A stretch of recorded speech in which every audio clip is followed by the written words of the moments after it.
takes about 3 minutes to cook these in a microwave. Use about a half a cup.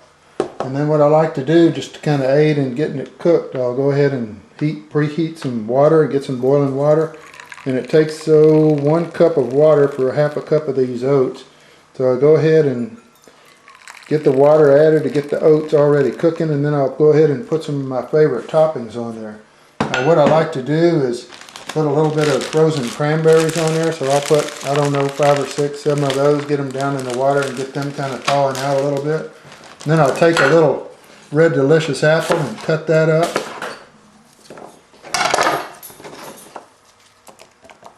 And then to that I'll add, just a little sprinkling of raisins. And then I like to put a few pecans on it. Just kind of a small handful. I think these are maybe 10 calories per pecan, so I don't use a whole lot of those.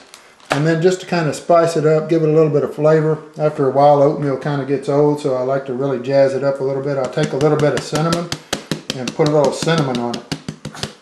And then, if it's particularly cold, I like to get a little bit of cayenne pepper and sprinkle that on there. And that really seems to liven it up. Oatmeal is now ready out of the microwave, and you can see letting it stand a little bit longer. A couple of minutes has really helped it soak up the moisture. It softened up those pecans, thawed out the cranberries, and softened up those apples just a little bit.